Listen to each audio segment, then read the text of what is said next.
Hi, friends. This is John. Welcome back to the Regenerative Agriculture Podcast, where we talk about all kinds of fun topics related to agronomy and plant nutrition, soil health, plant health, and all of the things that contribute to human health and agriculture and farming's kind of purpose for being. Its reason for being ultimately is to steward the landscapes and ecosystems and to provide nourishing, healthful food. I've really been looking forward to the conversation today with Joel Grosbach, who is a farmer that we've worked with a little bit in our consulting work at Advancing Eco Agriculture. And Joel has been making the transition and working more to grow some food crops in addition to other crops. We were just having a conversation before we hit the record button about some of his awesome popcorn that my family and I have had the fun of experiencing. Every time we have popcorn from Joel, I look at my wife and say, why do we even get popcorn anywhere else? It's like quality, the flavor, the taste is like, you think about popcorn. Can you really taste the difference between one grower's popcorn of a similar variety as someone else? And I would contend that you can. So, Joel, thank you for being here. I really look forward to this discussion. And I'd love to, if you could just share a little bit about your journey, your pathway, and the context of your farming operation and what you're doing today. Yeah, well, thank you, John. It's an honor to be part of this conversation. I'm the fifth generation of my family to live in Southwest Nebraska. We are on the semi-arid high plains of western Nebraska, but we are situated over the Ogallala Aquifer. So our farm operation consists of both dry land and irrigated crop ground, and there's two very different systems. And the irrigation water has allowed us to be very productive, really over the last probably 50 or so years since that was developed.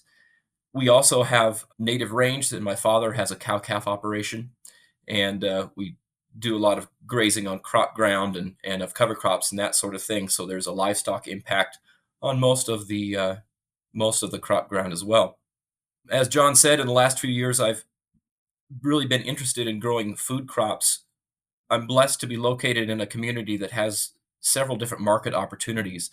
John, you mentioned the popcorn already, and that's become a major crop for us. We also have access to dry edible bean markets, and I work very closely with a neighbor who has a seed production business to raise several different types of seed crops for him that are sold for commercial production or cover crop seed or wherever it's needed. So I'm blessed to have a lot of opportunities to have a diverse set of crops that allows for some rotation and really allows this regenerative idea to develop. Joel, when you think about your farming operation and your historical access to abundant water in the Ogallala Aquifer, that is now a very different scenario than it was. We're starting to realize and recognize that we don't have an unlimited resource in the aquifer, and of course, that situation will continue to evolve over the course of the next several years and into the next decade. When you think about your dryland farming operation, what is the context of what's your average annual rainfall and what is your crop potential with your dryland acres? And how do you see your farming operation evolving to be more adaptive to growing more dryland and less irrigated? Our annual precipitation is around 19 inches, but we rarely get 19 inches. We will get 9 inches or we will get 30 inches. It's quite a range, and it can be year to year, lots of year to year variability. So there's a lot of challenges. We've just come off of a 3-year drought. 2023 was a great blessing where we had snow and rain, and we had quite a bit of successful crop production on our dryland. We had 85 bushel grain sorghum yields, which is really good for us. Wow. But the previous 3 years, where it didn't rain, there were cases where we were trying to plant just a feed forage crop for the cattle because the pastures were in such poor condition. And we attempted to plant some of that 3 times. And because of the lack of rain, it never had a chance to even get started. So we're managing those extremes, and the year to year variability is just a challenge. We're never sure what we're going to get. I will say, with raising some forage cover crops that are grazed by livestock and managing that residue, every inch of snow that we can catch makes a huge difference in the end. And so that is a huge factor in our dryland. production. We're always managing that residue to keep enough soil cover on the fields, because our snow usually comes in, in a few inches at a time with wind. So if I have residue and the neighbor upwind of me doesn't, I get all of his snow. And so if we have 2 or 3 inches of snow, I might have a foot of snow in my dryland field, and that might be an inch of rain, an inch of water. Wow. And so if I can keep that, that's the difference between a crop or not. So that's very important. I guess a little family history. My family homesteaded just a few miles from where I live today, and it was on the river, the Frenchman Valley, the Frenchman Creek, it was. And they raised livestock. They had alfalfa, and during the Dust Bowl and the Great Depression, they were okay because they had water. Anecdotally, we know that my family acquired some neighboring land of people that were up on the flat who tried to raise wheat, and they blew away. And the story is that in exchange for a car or some food, the title of the land was given to my family so that the other family could leave and get back to Wow. where they be. But then in the late 40s, the Bureau of Land Reclamation wanted to develop irrigation and flood control on the Frenchman River. So my family had to move, and they constructed a dam and a reservoir that's still there today. However, 30 years ago, I remember being on a boat for the first time out there, and we could go clear up the spillway gates, and the water level was clear up to the natural overflow. It recharged every year, and we always gauged how the year was going to be based on the water level on the dam. And now, due to water politics with Colorado, Nebraska, and Kansas, and the reducing groundwater levels and just lower rainfall levels, that lake is now not much more than a glorified mud puddle. In fact, one nice afternoon, my family and I went and walked right up to the floodgates. We could walk right up to them, look at them, and the water probably wasn't within 100 yards of the floodgates.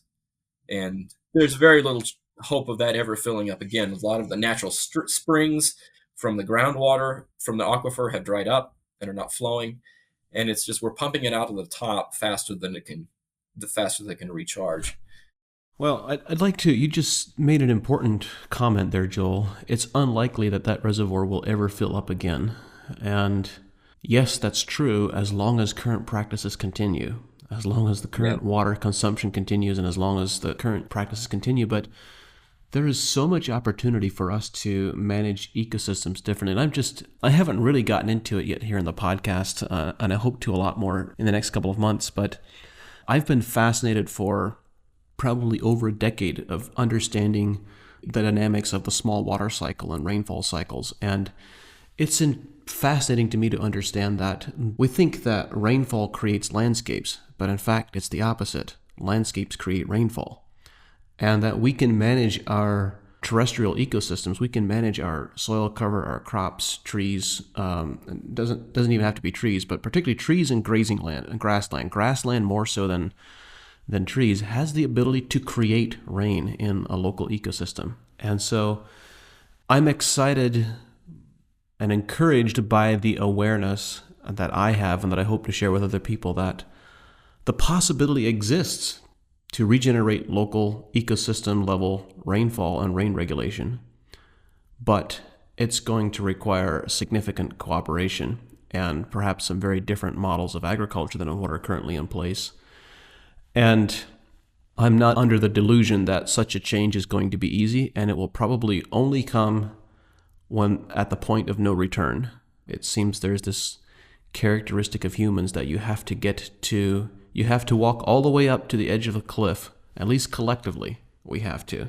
As individuals we don't have to, but collectively as a human species we have this tendency to wait until a crisis stares us in the face before we're actually willing to make significant change. And so anyway, I'd love to just get your thoughts and reflection on how you think about that and what you see on the ground at the local level. I agree with that. And It's difficult to even have the conversation about what that would look like if our community was to decide today that we know that the end of heavy irrigation might need to come to an end. But do we value our community and our families and our ability to raise our families here where we are in a wonderful area, in a wonderful community? Are we willing to make those changes together so that we can preserve these communities? But as you say, there are so many layers and challenges to meeting that.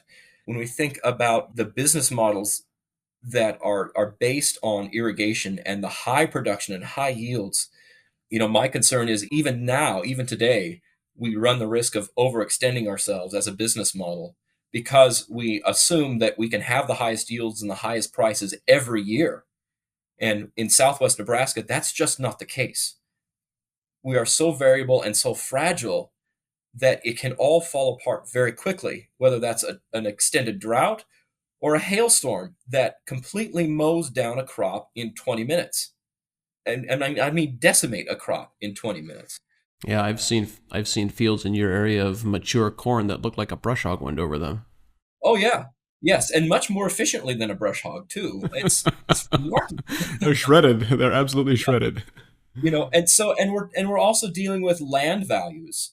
Irrigated acres in our area are at least twice, if not more, the land value of non-irrigated acres and pasture areas. So if we're just going to stop irrigating, there's land values and tax bases and market situations that are a little beyond me, but I think that they're all factors in this whole conversation as we go forward.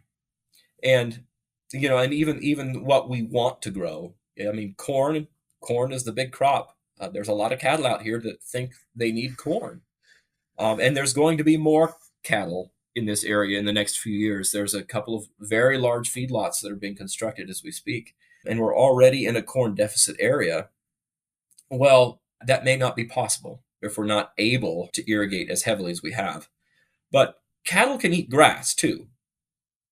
So all this acreage that these acres that we are raising corn or other feed products, we can still raise things for cattle to eat, but it will look very different.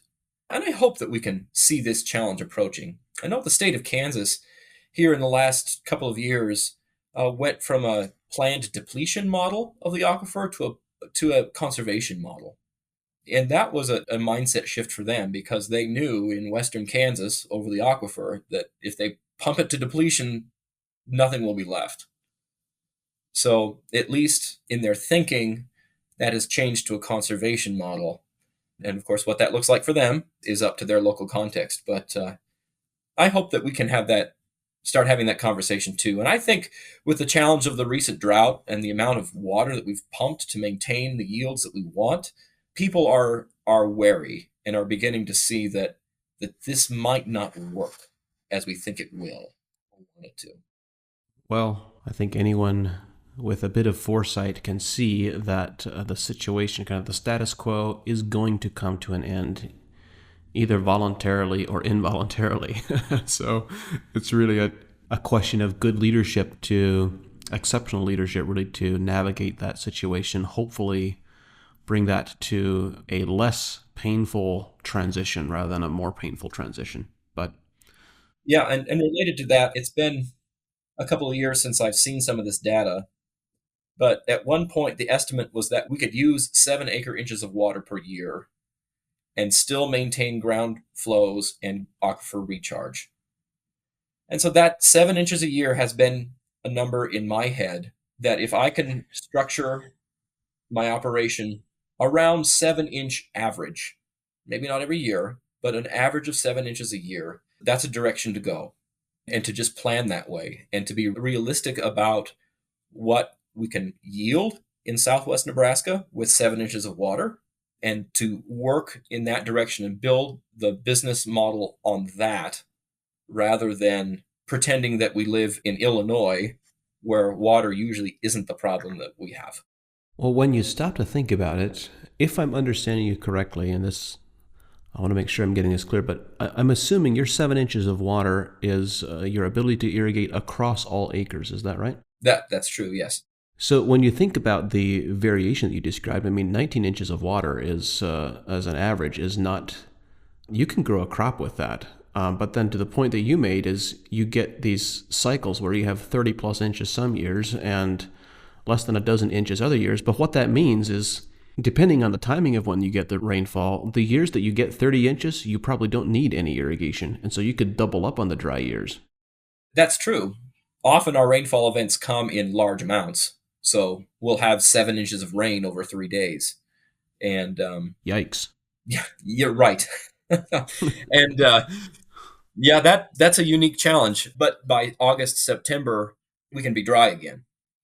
And so, and then we need that irrigation to get us through the end of the season, to get us to harvest.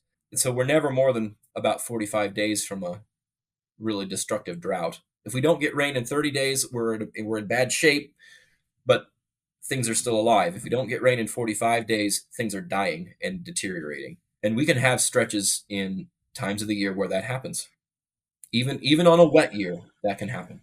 So, as you've been thinking about shifting your farm to be able to operate on 7 inches of irrigation a year, how's your crop mix evolved, and how are you?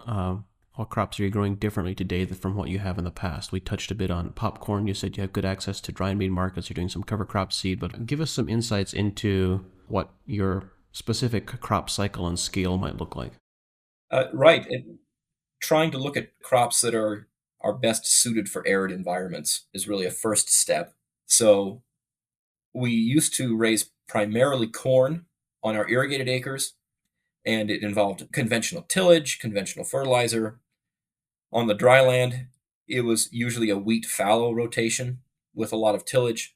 However, in order to move away from the high water requirements of corn, I've started to incorporate millets, sorghums on the irrigated acres. Again, there's a seed market there, and that uses half the water as corn and also half the inputs. The return margin on millet, because it's a high value seed crop, is better than corn in some cases.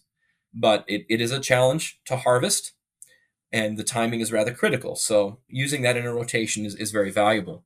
Also, seed wheat production is also a good thing. However, wheat can use as much water as corn if you're not careful, if you're really shooting for high yield in a dry year. Dry beans, we raise a lot of pinto beans. They use less water than corn. And then so we can save our average irrigation water use for those years where we have a popcorn crop that may take a little bit more water in the late season to finish it out, but we can bank up some of that annual usage for those years where we have that high water use crop. And again, with the rotation, it allows for greatly reduced tillage. Our corn, it used to be a typical chisel, plow, disc, field finish, plant operation. Now with the cover crop, I'm able to no-till most of the corn. Again, if we have to use tillage, we'll use a strip tiller just to manage residue, to make sure that we get a good plant established.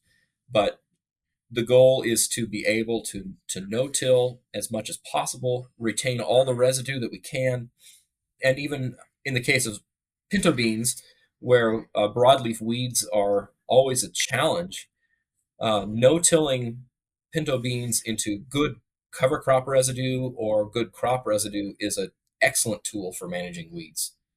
And that carbon in that residue cycles very well and feeds the beans, which are a rather carbon intensive crop. And so it acts as a just a natural fertilizer carbon cycling way that we can make those beans really grow. I'm curious about what your cover crop management and system looks like, considering the dryland challenges and the low water challenges that you have to deal with. You mentioned at the beginning of our conversation that on one occasion you planted a crop 3 times without getting successful germination. So when you think about your water requirements and the water use, how do you justify the water use of a cover crop? And what are the types of cover crops you're using, and how are you fitting them into your system? Yeah, that has been a challenge, and that's a lesson that I learned early on when cover crops really became a thing. We really only get enough water, whether it's from irrigation or from natural rainfall for one crop. And so a cover crop ahead of a cash crop is two crops. And generally that will not work. Even if you're able to pump that water, you will pump more water and spend more money because of that cover crop need. And so we have to figure out how we can use those cover crops in a timely manner to take advantage of natural rainfall so that we're not using any extra irrigation. And on a dryland scenario, it's really only a cover crop for forage. It would almost never work in our environment to try to do a spring or a winter rye that we would roll down and plant something into the rye that many people are able to do where the rainfall is much higher. And that system works for them. So for us, we can plant a cover crop after wheat, both irrigated and dryland, if we get some rain in the fall. And we like to use oats, peas, crops that are going to grow relatively quickly in the fall with cool weather. Radishes would be another one, but that would winter kill, leaving us with very nice ground cover and very non-lignified residue. They're not mature residues, but they're still very, I don't know what, what the word is. They're in a very vegetative state yet when they winter kill. So I'm guessing they're probably quite quickly digestible. Yes, they're still in a vegetative state when they winter kill. So the next spring, that residue is cycling very quickly, but has captured a lot of snow, and so that soil is biologically active in the soil when we go plant. That's a very interesting management tactic. There are two pieces that stand out to what you just said about cover crops. One is you made mention of how beans are a carbon-intensive crop, which is something that I think is often not very well appreciated. People don't recognize that you actually deplete, you can deplete a soil of organic matter by growing beans.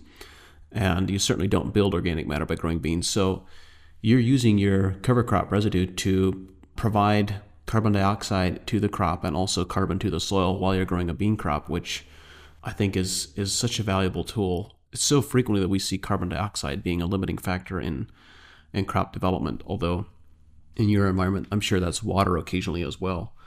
But then the other aspect is I've really come to appreciate just a year ago, I wrote an article titled Seeds with Speed that was published by Acres USA, and I just wrote a follow-up article that was published a month ago. It's titled Seedlings with Speed.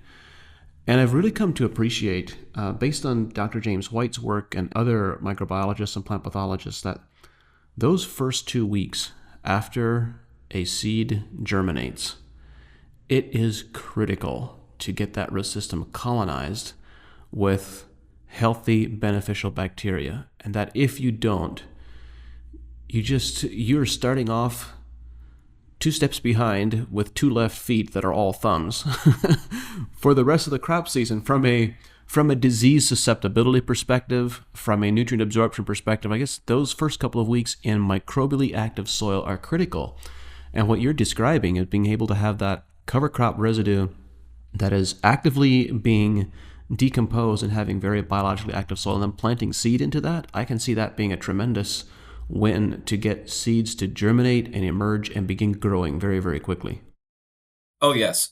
And we do the same thing for corn, and it works very well for corn. I think maybe it was even some comment that you had made before. It's like, what's the best way to raise 200 bushel corn is to have 200 bushel corn residue ready to cycle back into the system.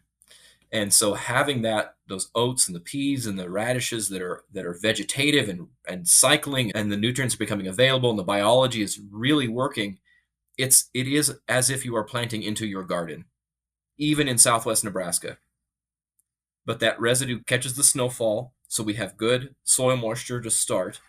It's protected from the wind and the harsh temperatures, and the planter literally floats over standing water.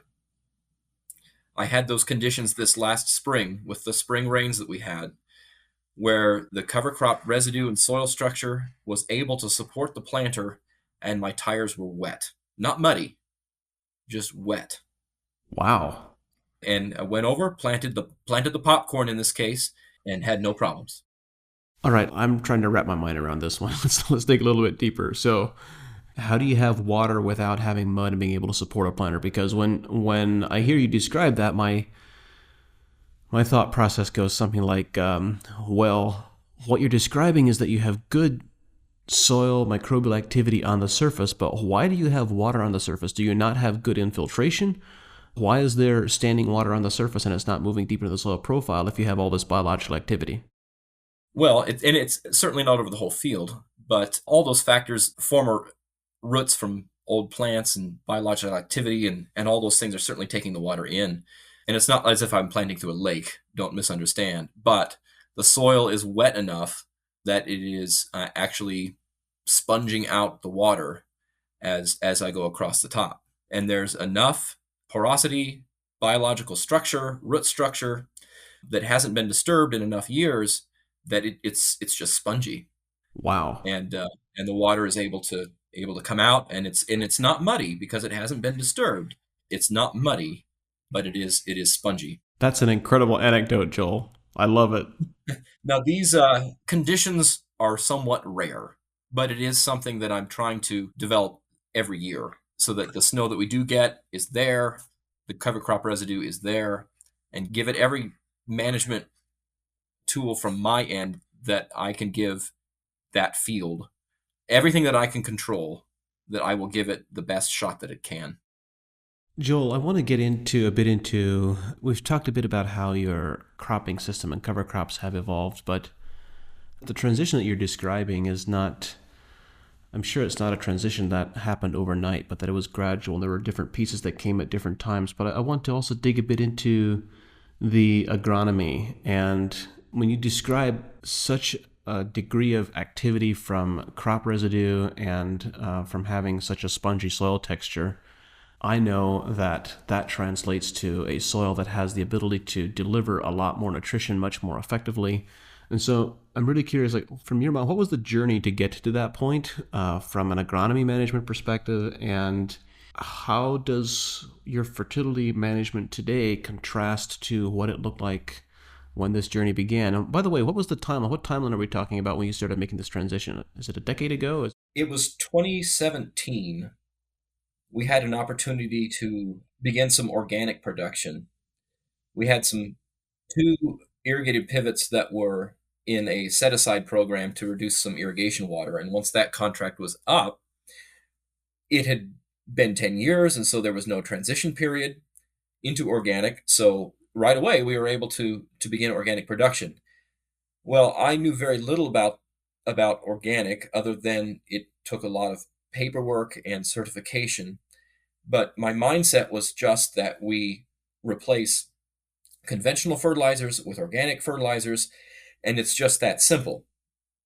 Well, soon discovered that it is not that simple, and we are managing a whole biological system.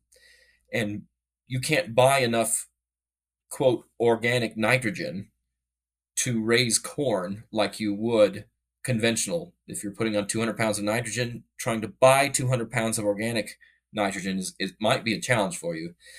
So it took a big shift in mindset to understand that we're dealing with something much bigger here, and this is a system, maybe over multiple years, and everything is going to affect how that crop grows, how it takes up nutrients, and how the biology is interacting with that crop.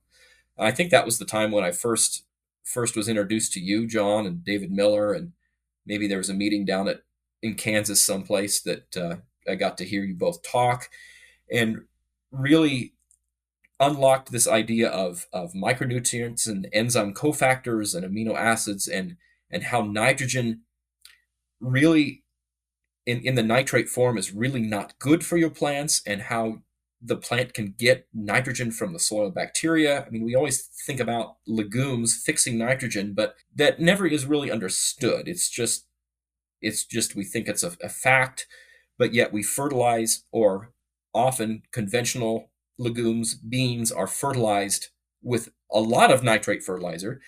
And so we don't really even factor that in. We don't consider that there are non-legume soil life that fixes nitrogen and will provide nitrogen to the plant. And so that's where this whole idea started. And I realized that it just isn't a matter of replacing conventional with organic. And we began looking over a longer term period. And we also started using AE8 products and system on some of our conventional acres to see how we could adapt what we were doing to a more regenerative approach. And after, since 2017, my understanding of nitrogen has completely changed. My goal last year was that I would not apply any nitrate to the crops, and I succeeded in that.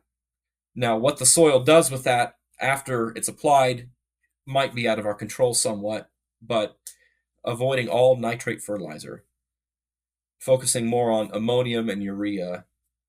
We've also, phosphorus has been an interesting thing too. We have done some total nutrient digestive tests on some fields. Our total phosphorus in the soil is anywhere from 500 to 1,000 pounds per acre. So we know that we have phosphorus out there. And I'm guessing that's in a 6-inch profile?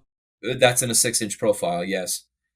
And combine that with the gross inefficiency of conventional phosphorus fertilizer. And so when a recommendation might call for 50 or 60 pounds of applied phosphorus on a corn crop, knowing that you're only getting a fraction of that available, that excess phosphorus is interacting with zinc and affecting your mycorrhizal fungi life, that's been a challenge. However, using sap testing throughout the season, we've also discovered that our soils and the biology are not able to supply enough phosphorus throughout the growing season. So we have this balance. And switching from a dry phosphorus or even a heavy application of 1034O, for example, to orthophosphates in furrow at very, very low rates combined with carbon and other things so that they're stable, and then coming back with foliar phosphorus applications have been extremely efficient. And we can trace that with sap testing to know that it works. And seeing that some of the yellowing in the corn, especially, that we would traditionally say is a nitrogen deficiency, so go put on more nitrogen. Nitrogen's fine. Phosphorus has become a limiting factor. And so some of the senescence and the yellowing that we see in the lower leaves, we can trace it back to phosphorus about mid-season. That's There's a interesting. demand with the soil. And so those are kind of the two big nutrients that have really changed for me. It's still a challenge to look at a conventional soil test and see your phosphorus parts per million numbers so low. And traditionally, we would say this is a problem. Phosphorus needs to be applied. However, I've had some of the best yields with those low soil test values. Let's bookmark nitrogen because I want to come back to the nitrogen conversation as well. But let's dig a bit deeper into phosphorus. You've been describing how your phosphorus management has changed from those pre-plant or planting applications of phosphorus with 1034 or with a dry phosphorus to more in-season applications. What have been the economics around phosphorus specifically and the applications? I mean, orthophosphates and putting on foliar applications sounds like it's a lot more expensive than putting on applications at planting or pre-plant. So how has the quantities that you've applied been shifting as you have better efficiencies, and what does that whole relationship look like? I think it's important to understand the lack of efficiency in conventional phosphorus products. 1034O, 1152, those type of products that even when the phosphorus does become available, it's going to quickly tie up with available calcium and form calcium phosphate. So not only are you losing what you have applied, but you're also tying up available calcium, which for young seedlings or any really at any stage, calcium is so critical to that young plant and or even later. So comparing the economics of applying a heavy dose of a dry phosphorus at one time versus in foliar, sure, it's true that the sticker value, the sticker price of a foliar phosphorus might seem high compared to what you're getting per gallon in a gallon of 1034O versus a gallon of some foliar applied phosphorus. But the efficiency is what we're after. And so I believe last year I applied a total of 13 to 14 pounds of phosphorus. Most of that came in the form of 5 gallons of an ortho starter, complexed with carbon and a biological inoculant. But it's not enough to overload the system, and that's relatively inexpensive. And so then when we can come through in season and we're only applying a quart or a half gallon of a foliar phos at a time, and not every time, maybe 3 or 4 times throughout the season, we're actually spending less dollars on the total amount of phosphorus fertilizer that we're applying. And we're much more efficient. Again, we can track that efficiency with sap tests and see that effect in the plant. You mentioned that you're doing, that you might apply phosphorus 3 to 4 times as a foliar during the growing season. How frequently are you putting on foliar applications, and how are you applying that? Yeah, and this is pretty exclusively on our irrigated acres. Our dryland, I haven't developed a good system for applying foliars there, but on the irrigated, we have had very good success with putting it on through our center pivot irrigation systems. We are watering anyway, so it's as simple as hooking up the pump and applying it as the water goes on, and we can see sap test results that show that we are being efficient in that way. These products have required some engineering and some ingenuity, especially some of the AEA products. They need to be agitated, but I've got a good system now that has an agitator and a good variable speed pump that I'm able to apply these different products with different viscosities, and with the convenience of cell phone technology, that the pump lets me know if there's a problem. So I'm not risking a tank load of fertilizer or an application as much because I'm aware and I can keep track of that pump remotely. That's a huge efficiency and security. So you're calling them foliar applications, but you're actually applying them with a pivot. Are you making a high speed pass, putting on lower water volume, or is this just with a regular watering pass? No, not necessarily. It depends on the product. If there's an emergency, if we're trying to correct some issue, we might run it faster. But and from a management standpoint, it's easier to just put it on as we would apply the water, half an inch at a time. I'm sure there's foliar activity. There might be some root activity too, but it's just usually as part of our normal watering schedule. How many types of these injection applications are you usually making during the season? You're making half a dozen, more? It depends on the crop, to be honest. With corn, we've found that we can simplify the system down using a liquid urea base as our fertilizer. We can add some micronutrients to it as the sap tests might indicate. Make sure that that biology is being fed with some carbon sources. We might do that plan on 3 times. If the sap tests or conditions warrant, we might do a fourth to finish out the season. And of course, what we apply throughout the season will be different as well. So we're applying more liquid urea and foliar phosphorus early in the season as that plant is really growing vegetatively. And then toward the end of its life, we'll add some foliar calcium at pollination time, so we have good cell division after pollination, and then foliar potassium during grain fill. And so 3 to 5 applications on the corn. The raising dry beans, it is slightly more intense. There's more critical growth stages that we're looking at. We'll hit it with an application at about third trifolate to make sure that we get good branching and nodes are forming to increase pod set later on in the season. And once the pods start setting, this last year I put on an application every 2 weeks once it started to bloom. Every 2 weeks to make sure that those blooms stay healthy and that the pods set and that they fill. And so when I'm considering acreages, I have to limit the amount of bean acres so that I'm able to get all of those foliar applications put on through the pivot. Let's go back to the conversations about nitrogen. You mentioned in your pivot applications on corn, you're often using a urea base, and you've had a pretty dramatic reduction in the quantity of phosphorus that you're applying. Actually, let's talk about that for just a bit. What were your historical phosphorus application rates versus what are they currently?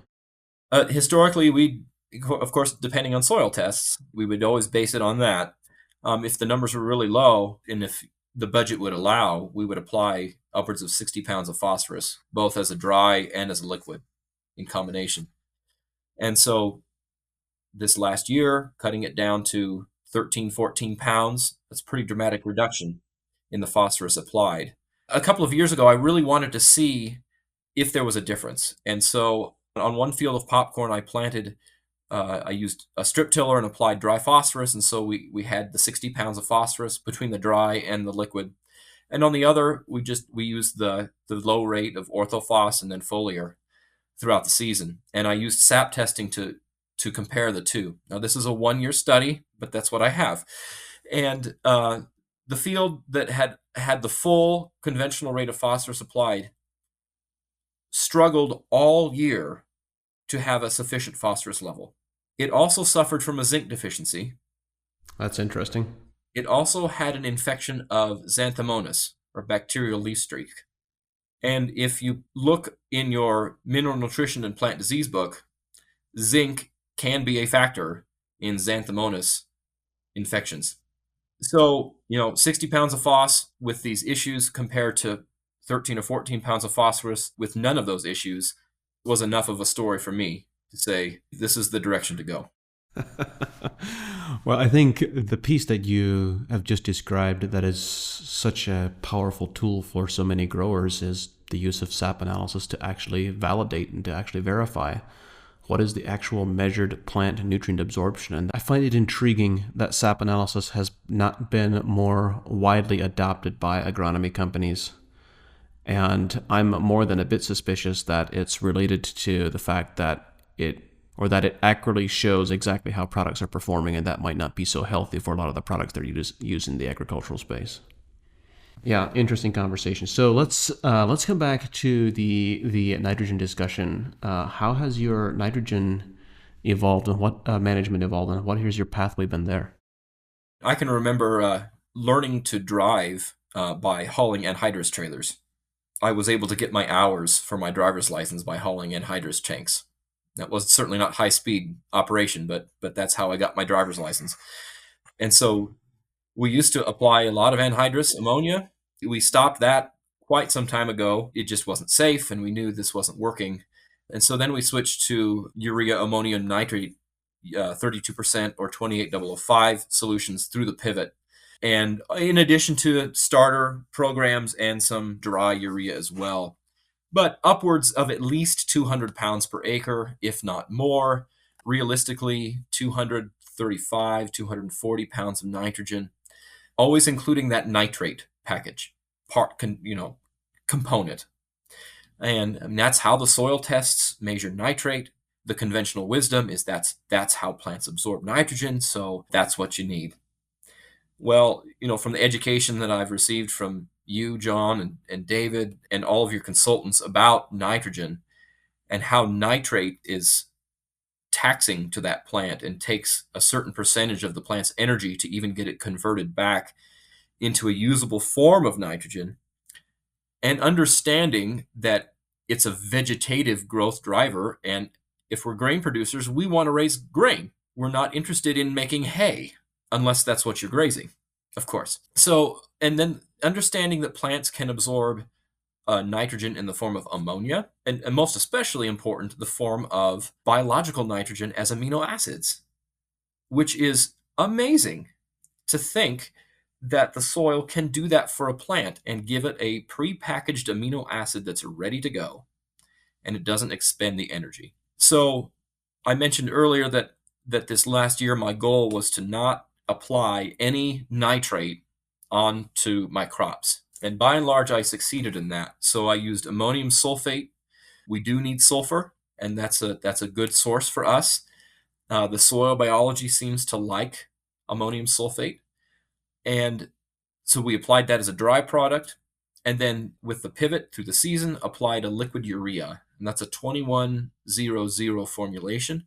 I'm able to get that by the tanker load. I know some people have to figure out how to make their own. I am blessed to have a source of that and apply it. And so last year I applied 115 pounds of nitrogen across my corn and popcorn acres, and have raised some of the best popcorn I've had.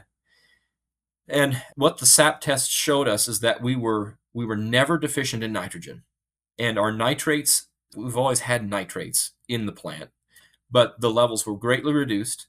And so we did not see the insect or disease pressure this year because I believe that we were able to balance, keep those nitrates at a reduced level and keep the plant in balance. Then also, it was just the plants that seemed healthier. I will comment, though, that I heard from my popcorn contractor that your corn seems a little short. And I said, okay. I'm sure it'll be fine. And I believe it's because I was focusing on reproductive growth, grain Exactly. production, rather than vegetative growth. It had plenty of leaves. The leaves are beautiful, big and bold and green. It set beautiful ears. So it wasn't as tall. But I'm not in the hay business. I'm in the popcorn business. Yeah. And I also think too that fertilizing with urea, and it's not just raw urea. We complex it with rejuvenate, carbonate, a carbon source, humicarb, and also a little bit of molybdenum to make sure that the nitrates can be reduced if we have some. You get the sense that you're feeding the soil more than you're feeding the crop itself. And you're keeping that soil biology alive, and you're keeping that, well, you're maintaining the conditions that we described earlier that I plant into, or that I hope to plant into, that is lush and biologically active, to maintain those soil conditions throughout the whole season. And this year, I was able to do that as that popcorn was filling. I can think of one field in particular where you could simply reach down with your bare hands and just scoop up bare handfuls of soil. It looked like chocolate cake. It smelled rich. And this was mid-August, and where typically we think we're starting to run out of steam and things are starting to get tough. It maintained that quality all season long, and the corn was healthy. Very few brace roots. It didn't need them, and that was some of the best popcorn I've ever raised on 115 pounds of nitrogen. Oh, wait. Hang on a second. No brace roots because it didn't need them. Why does corn need brace roots or not? Well, this is something that I have learned, that brace roots are an indication that there's a problem, and that there are filters in the root system of the corn crop that once they are plugged with toxins, whatever it may be, we could probably point to pesticides, excessive fertilizer, whatever it is, that then it needs to grow new roots, and so it puts out brace roots. And it isn't because it's windy that it puts brace roots down. I mean, we challenge that. We challenge that all the time. We have wind, and we had plenty of wind this year, but the roots were healthy, and there was good biological activity on those roots, so it didn't need more roots. We could have a whole conversation around brace roots, and yeah, I've shared the comments that you just described many times. The highest yielding corn crops that I've ever observed had no brace roots at all of any kind. And those were also the crops and the plants that had the largest, most robust root systems, the healthiest root systems. I mean, it was just, there was an incredible foundation there, and that foundation translated into yield, and yield without a lot of pushing, if you will. When you with your urea applications, your ammonium sulfate applications, but I'm particularly interested in the urea applications, what was the timing of that through the course of the year? You mentioned that your SAP analysis never showed that you were low. Were you applying nitrogen based on the SAP analysis reports? What was that management process like? I try to time them basically every year. We'll do it about fifth leaf, and then 8 to 10 leaf, and then right at tassel. And so we want to keep that soil biology active all season. We've done the SAP testing enough now to know historically the patterns of the nitrogen use of the corn and how things will function.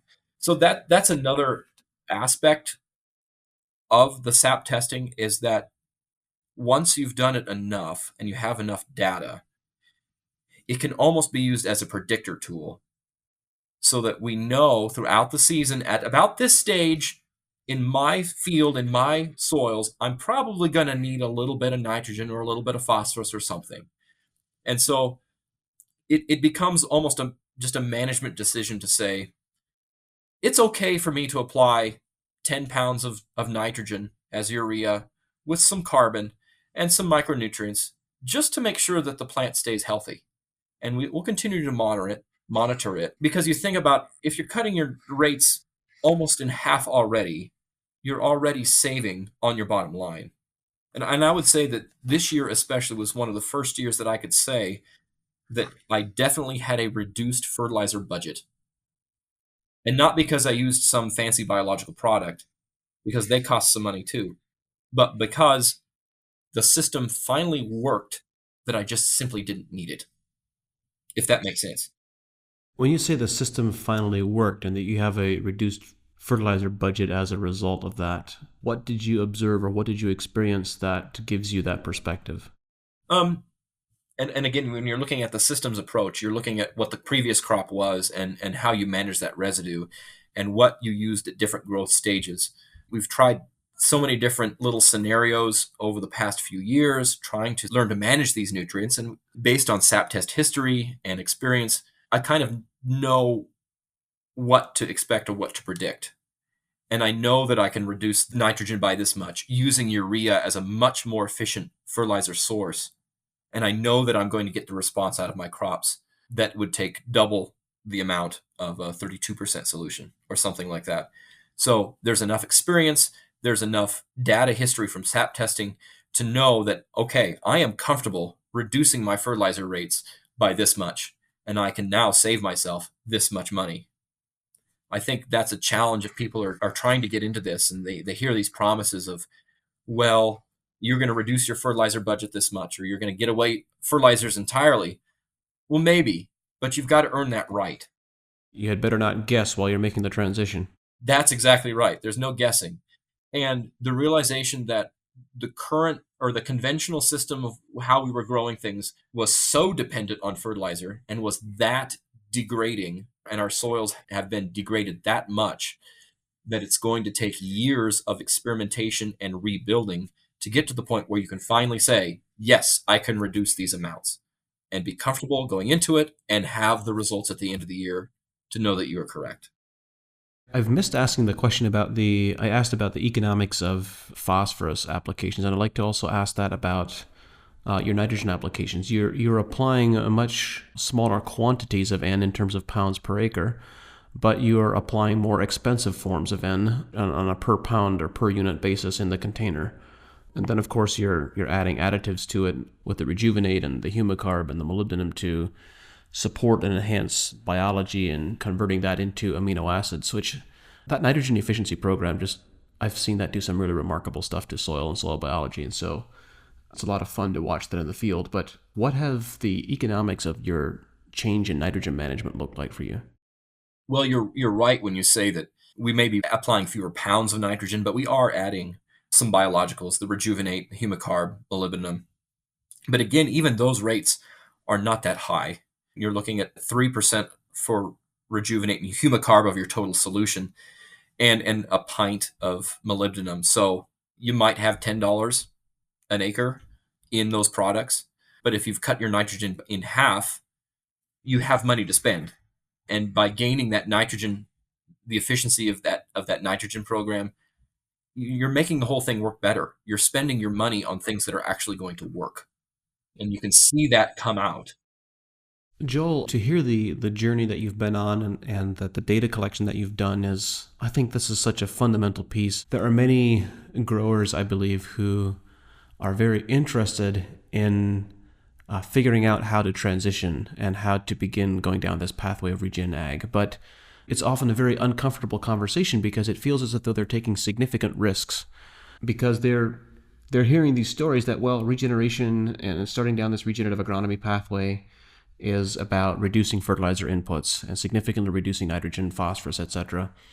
And that feels very uncomfortable. It feels like a very high-risk proposition. And, of course, the approach that you have taken with SAP analysis and taking a several-year transition process has removed a lot of that risk because you actually have the data to support the decisions that you're making, and as a result of having the data, you're also a lot more comfortable with that risk.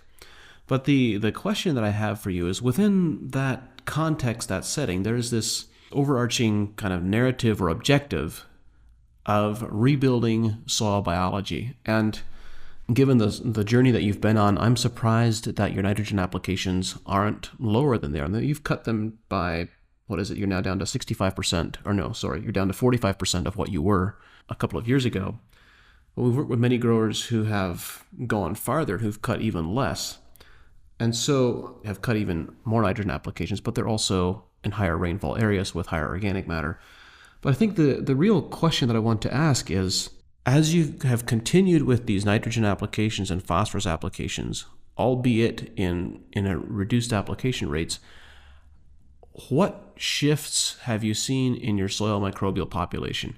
Because I know a big part of the recommendations that we make so consistently are the use of BioCoat Gold and seed treatments and so forth to supply some of this nutrition. So, what do you think? What have you observed, and what do you think the interchange and the interplay has been between these microbial inoculants and your soil biology and your continued fertilizer applications? That's a big question, or maybe 10 of them. I'm not sure. Yeah. I have not done a lot of like the PFLA test where we're measuring, specific soil biology. Haven't done a lot of that. Some of the testing that I have done has shown an increase in fungal populations. And I think there's maybe twofold reasons for that. Is because with excessive phosphorus tends to shut down mycorrhizal fungi growth, and then we've eliminated fungicides. They have become standard practice. It didn't used to be that way. And so when I'm being sold a fungicide, but yet know that if I manage the nutrients and that health of that plant so that it's naturally resistant to these things, then I don't need to put on that fungicide. So I'm not killing the soil fungus, the soil fungi species, and we're maintaining them. And you have to infer that, like the populations of phosphorus solubilizing bacteria and fungi, the populations have to be increasing because of our reduced rates, but yet the better sap test results of phosphorus. So, we can infer those things, that we must be getting a result from the BioCoat Gold, from the Spectrum, is it PSB that has the phosphorus solubilizers in it? And so that sort of thing. And we're not over applying such that we inhibit the growth of those things naturally. So some of this is inferred. I also see a lot of residue cycling, which is actually a bit of a challenge. I prefer to do the soil primer in the spring because we will lose too much residue over the winter. And so if we don't time that residue cycling just right, we end up with a bare field. And that's not what we want, despite our best efforts. So a lot of this you just infer and anecdotally see, and you go out and feel and smell your soil, and you just know intuitively that this is better. Anybody can pick up a handful of soil and you smell those actinomycetes, and you smell that earthy aroma, and you see earthworms everywhere. These are good things. Something good is happening here. It's so much fun to observe growers who have never experienced soil primer before apply it the first time. It's particularly fun when you have fields that have been that might have 3 or 4 or more years of corn residue on them, and to see that corn residue just vanish, and vanish in a good way, not in the sense that it's oxidizing and releasing CO2 in the atmosphere as occurs when you apply nitrogen to it, but just vanish and turn into a half an inch layer of earthworm castings or something like that. It's so much fun to watch. So that's why I was laughing. We mentioned, the carbon intensity of legumes and dry beans, and the conventional way to raise dry beans is often to use lots of tillage to prepare that ground. And by the time all of that tillage is done, there's no residue left. And so planting onto a bare field, and then by the end of the season, there really is no residue left because those beans have cycled, in their environment, have cycled all that carbon through the system. Well, I much prefer planting into high crop residues. It can be more challenging to make sure the planter is working all right. But by the end of the season, all of that corn residue is gone just by natural cycling. But we've released that carbon dioxide at the appropriate time to feed the crop, and using that carbon dioxide almost as a fertilizer, you might say, to grow. Yeah, not almost entirely as a fertilizer. Absolutely. Yeah. So the timing of that I've learned that can be a real challenge to get the timing of that residue cycling and that carbon dioxide release. But that's certainly a factor of the whole system. Yeah, it's. I think it's to the point for us in our consulting work that we're getting to the point where we do not recommend the soil primer application for fall applications in any areas that are susceptible to wind erosion. Like if there's a need to maintain residue cover in the soil profile, fall application is not a good idea. And conversely, you're kind of getting a 2-for-1 with the way that you're able to time that application. When we have growers who are planting into very high cover crop residue, even significantly higher than what you have, some of the best corn crops that I've observed were crops that were planted green into a standing cover crop, particularly rye, and they end up with these very large amounts, 10, 12,000 pounds or more of dry matter biomass per acre. And of course, there's nitrogen deprivation that you have to figure out and have to deal with very carefully, but also when you then put a primer application on that residue, once the corn is at about V3, V4, V5, and over the course of the next 6 to 8 weeks, you get this flush of carbon dioxide during the growing season that can produce a pretty remarkable crop of using that as a source of carbon dioxide. A bit ago, you mentioned that you are no longer using fungicides. As you've gone down this pathway of shifting your whole farming system to incorporate cover crops and inoculants and adjusting your nutrition management, how has your disease susceptibility shifted, if at all? We seem to have very little disease issues at all.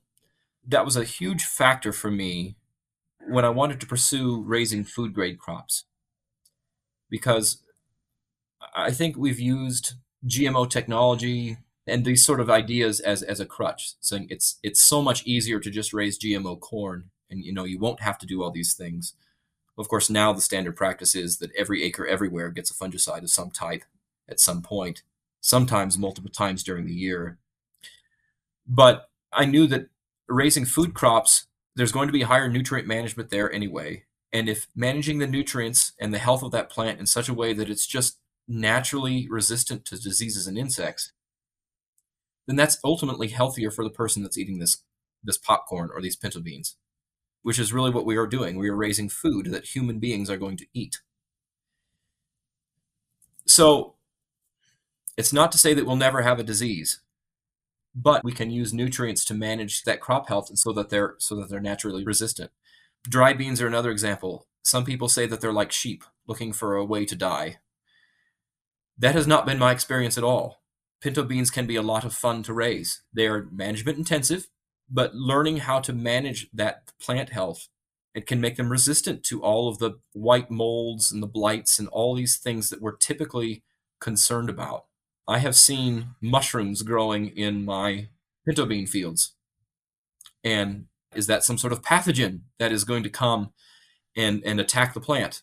Well, the plant's perfectly healthy, and it appears that I've got good fungal life in the soil, so why kill it? There are good things happening here. I mentioned we've had some problems with xanthomonas in popcorn, but that's a bacterial disease, and so fungicides don't do any good anyway. So don't worry about applying a fungicide for that. However, it probably indicates that there's an excess of nitrate or a lack of zinc or manganese or any of these other factors that we can go in and apply and correct and hopefully slow down. So that's really where it's at. And back when we used them more regularly, you could walk out after a fungicide application into the popcorn field, and where you had good soil life and you could see fungal hyphae in the soil with your naked eyes, they would disappear. And it almost acted as if that plant, that crop, was kicked in the stomach. Well, that's an interesting phrase, because in a sense that it was. If that soil and those roots are functioning as the digestive system for the plant, and you went and put a major chemical application and killed all of the good stuff, you did just kick it in the stomach. Yeah, that's a perfect analogy. Hey, I have a brilliant one every once in a while. And so that the plant for 10 days, 2 weeks is just gassed. And winded and really unable to thrive in those 2 weeks until it recovers enough that it can start growing again. And then after 2 weeks, it's stressed that plant and you've upset the whole balance of everything. And then in another 2 weeks, you're going to have another set of diseases come in. And so once you start on that treadmill, it just seems like there can be no end to it.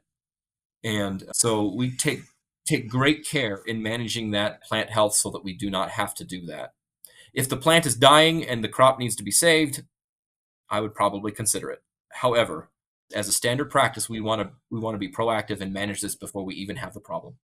Joel, it occurs to me that every grower we all have these experiences that really shape us and shape the pathway that we go down. And we've been talking a lot about what changes you've made and how you're managing differently today than what you have in the past. But we haven't really yet talked about your experiences and your stories. So I'd love to ask you the question, like, what are some of the memorable moments and the highlights that really stand out in your memory where you had these observations, like the observation that you just described with fungicide applications destroying fungal populations of the soil? Like, what were some of the experiences and observations that either gave you pause or that just really stand out in your memory?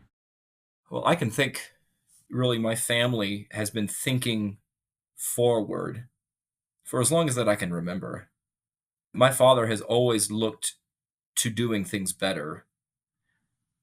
And I remember he was one of the first farmers to purchase a no-till drill because we were tired of seeing the dryland summer fallow blow at all times of the year. It would be use a sweep machine to kill the weeds after a little bit of rain, and then the next hot windy day, the dirt would blow. And then when the wheat would be planted in the fall, it would barely come up and we'd have another windstorm and the dirt would blow and the whole county would be brown. So I give him a lot of credit for having that mindset that we can always do something better. And so I hope that I've inherited that and we're always looking to do things better. And then once we realized that, conventional tillage on our irrigated acres was a bad idea, we converted to strip tillage and used that for many years until we realized that we don't even need to strip till anymore because our fields are so much better. And now with the diverse crop rotation, very little tillage and just to manage a residue problem here and there. But it's never to fix a soil compaction or a plow pan problem. Those have been eliminated. So I remember those things, that we've made these changes, and maybe we were some of the first to do that. And I know some other neighbors that were pioneers in making these decisions as well at those times. And they've all been part of this journey and are continuing to make changes to their operations too, to do things better. Unfortunately, some of the memories that come to mind over the last few years are during the drought, and despite our best efforts, watching the ecosystem deteriorate around us, despite our best efforts. You mentioned wind erosion a minute ago. Well, I have seen good crop residue that's firmly attached blow away because it's so dry and the wind is so hard that it breaks it off and blows away. And so they're kind of negative, almost traumatic memories in a way. And another one would be we've experienced Dust Bowl-like days in the last few years where there is a brown cloud on the horizon and my wife calls me and says, "What is coming? Is that smoke? Is that dirt? Can you come home?" Yes, I will come home because there is something coming. And within minutes, we are in the biggest dirt cloud I've ever seen because of the conditions. And I mean, they're negative, and like I say, maybe even a little traumatic, especially when it happens on your own farm and you just watch the progress that you've attempted to make literally blow away. But it just makes you realize your environment and the conditions that you're in, and that we have to do this better. We have to do all that we can to preserve this, because within minutes it can blow away. We're just that fragile. I think it's important to understand that and to know that and to understand your context of where you're at, and so that you're not overshooting and overreaching for what your environment really can't do without some sort of subsidy. In our case, water is our big subsidy that we're using in our environment to make work. But we know that subsidy could go away, whether by actually running out of water or by politics. So, I mean, all those memories sound kind of negative, but combining that with all of the education that I've received from all of you at AEA and other regenerative ag sources about what we know about even just the basic principles of soil health. I think there's 6 of them now. Keep the soil covered, a living root, livestock, reduce tillage, kind of those basic things combined with all of the knowledge about nutrient management, about using the SAP tests to really know how that crop behaves and functions in your system, really gives you the tools to really have hope, even in the midst of the dust storm. And in a certain way, it would be easier to go back to 1034-0 and we're going to hook the tank up and just get it done. But in good conscience, I can't really do that anymore because I know what those applications of fertilizer will do to my crops and what that's going to cost me downstream and how that's going to degrade my soil even further. So is that what you're looking for, John? Well, Joel, I wasn't looking for anything other than the things that stand out to you, but I really appreciate the thoughts that you've shared. You know what it reminds me of, what it brings to my mind is you've been on this transition journey, and as I have been, although mine has been a couple years longer, but there's this shift in mindset that occurs at some point. Once we fully grasp the implications of managing nutrition for disease prevention, managing nutrition for pest prevention, and what the possibilities are in that realm, it shifts us from I don't want to use the word victim, I can't quite think of the word that I'm looking for, but it shifts us from a perspective of being acted upon to being responsible, to being the person in charge, from a victimhood perspective to a responsibility perspective, because now we understand for the first time that it is within our domain of responsibility and stewardship and care that we can't actually do something about this, that we are not at the mercy of the elements, so to speak. And I bring this up because I believe there is a similar perspective shift that is going to happen for many of us, that has already happened for me, in the context of weather extremes and climate vagaries. And in the sense that these traumatic events that you have experienced, that many others have experienced, there's the opportunity, there's the possibility here for there to be a shift of perspective to realize that, in fact, if we act in concert, we can change our ecosystems and landscapes in such a way that we change local weather patterns and that we mitigate these extremes. And now, granted, I'm not suggesting that there will never be extremes and that there's always the opportunity for, or the potential for, as they are called, acts of God for very extreme events. But we can buffer out and we can reduce the intense climate variability that has occurred over the course of the last couple of decades. But in order for us to do that, in order for us to have this effect at an ecosystem or landscape level, no one of us can do that alone.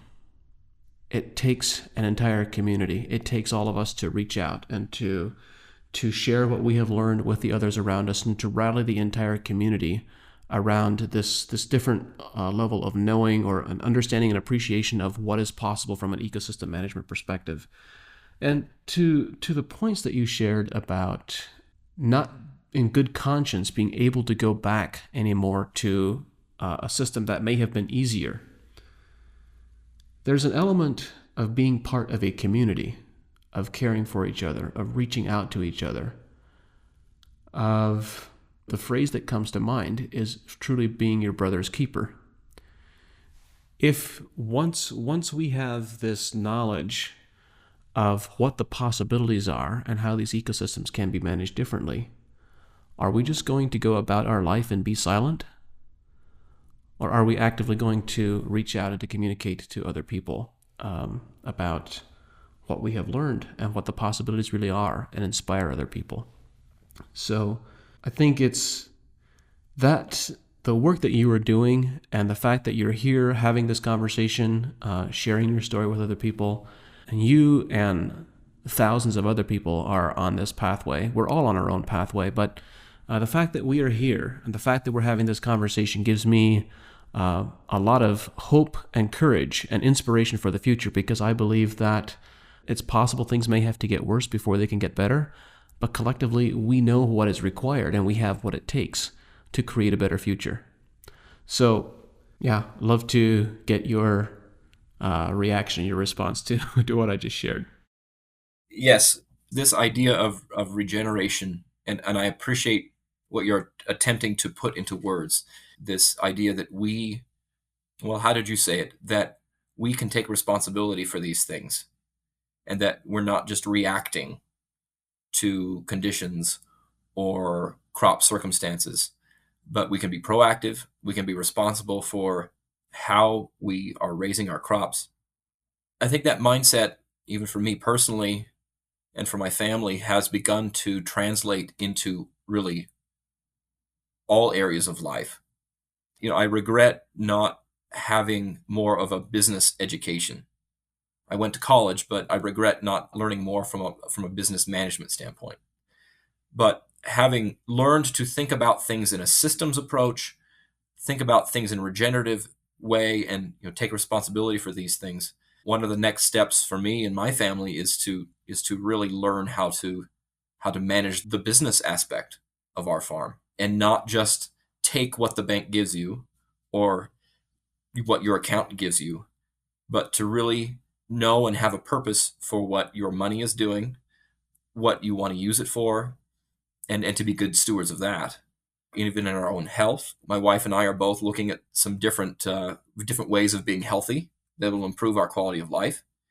But it all goes back to fundamental principles of good practices, of good responsibility, and not just taking whatever drug or whatever tax scheme or whatever latest thing might be, but really looking at your whole life, your farm, your family, your business as an entire thing. How do all these factors play together? How do they regenerate themselves? We might have the best business in the world, but if we're running ourselves ragged on the work side of things and on the health side of things, well, then that we're really not regenerating everything. And as far as sharing our story, again, it's an honor to be part of this conversation, John, and to share this story and share the experiences and the successes and some of the failures that I've had. I live in a very rural community. I don't spend a lot of time thinking about the macro food systems. But anymore, when we do go to a large city with all the people, I do wonder how in the world all the food gets here and where it comes from. And on one level, you can understand why restaurants and fast food chains are the way they are, because it's easy and fast and simple. And then there's nothing simple about getting food to a couple of million people in a major metropolitan area. And so I don't know. I find myself saying, well, that might be beyond my scope of trying to fix that problem. But I have enough problems in front of me, and so if I can make sure that my own farm and my family are regenerating in whatever that means, in their health, in the way they do things, in the way they live, well, that's what I can do. I can do that. I can work on that. And hopefully there's enough other people with that same mindset that can, once we've cleaned up our own room, we can take a step outside and have these conversations and work together and start building a system, a way of life, communities that are based on this idea of regeneration, of a sustainable, I know that's a big word, but a sustainable system that is healthy and vibrant for everybody. Thank you, Joel. I think that's a good note to end the conversation on. Thank you for all the work that you're doing in your community, with your family, and in your farming enterprise. Thanks for all you bring to the world. I've really enjoyed this conversation, and thank you for working with us at AEA. It's been a joy and an honor, and we look forward to maintaining and developing and continuing to have a really wonderful relationship with you in the long term. So thanks for all that you bring, and thank you to everyone for listening. The team at AEA and I are dedicated to bringing this show to you because we believe that knowledge and information is the foundation of successful regenerative systems. At AEA, we believe that growing better quality food and making more money from your crops is possible.